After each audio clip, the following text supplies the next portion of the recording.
Senang berjumpa kembali bersama Bapak Ibu Saudara sekalian. Kali ini saya akan menyampaikan renungan firman Tuhan dengan tema apa motivasimu mengikut Yesus? Setelah Tuhan Yesus melakukan mujizat pelipat gandaan 5 ketul roti dan 2 ikan, maka sebagian dari 5.000 orang yang telah kenyang makan roti dan ikan itu terus saja mengikut Yesus. Namun sementara mereka terus mengikut Yesus, Tuhan Yesus malah berkata kepada mereka demikian, "Sesungguhnya kamu mencari Aku bukan karena kamu telah melihat tanda-tanda, melainkan karena kamu telah makan roti itu dan kamu kenyang. Bekerjalah bukan untuk makanan yang akan dapat binasa, melainkan untuk makanan yang bertahan sampai kepada hidup yang kekal, yang diberikan Anak Manusia kepadamu. Sebab dialah yang disahkan oleh Bapa Allah dengan meterainya." Sebagaimana tertulis dalam Yohanes 6 ayat 26 sampai 27. Jawaban Tuhan Yesus ini sebenarnya mengisyaratkan bahwa Ia tahu apa sebenarnya motivasi utama mereka mengikut Yesus pada waktu itu.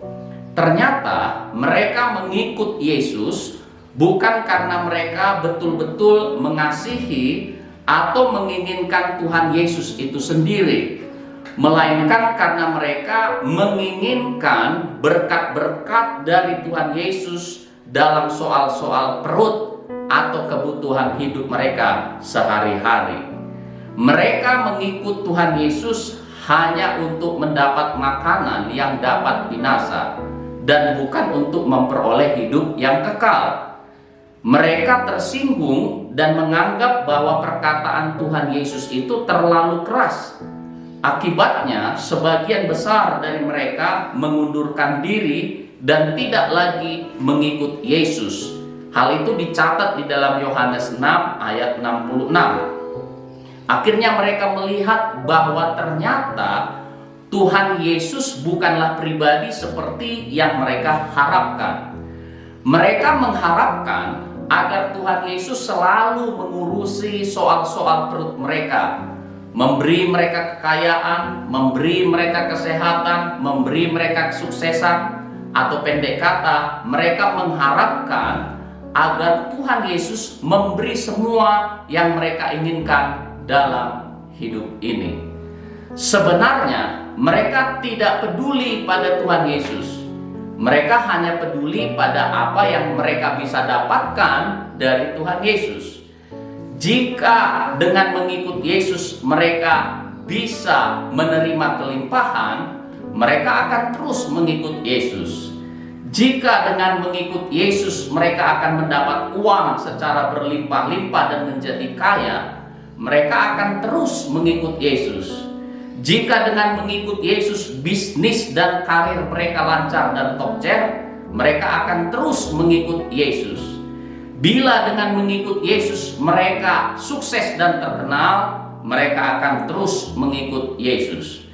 Tapi bila Tuhan Yesus meminta agar mereka mengabdikan seluruh hidupnya bagi Yesus dan kerajaan Allah, dan dalam pengabdian itu mereka harus memikul salib dan menderita, mereka berkata, "No way, tidak layak." Dan mereka adalah gambaran tentang keadaan sebagian besar orang Kristen pada masa sekarang. Tentu saja Tuhan Yesus dapat memberi kita berkat-berkat tersebut di dalam hidup ini. Tetapi sesungguhnya itu bukanlah berkat atau pemberian utama yang Tuhan ingin berikan kepada kita.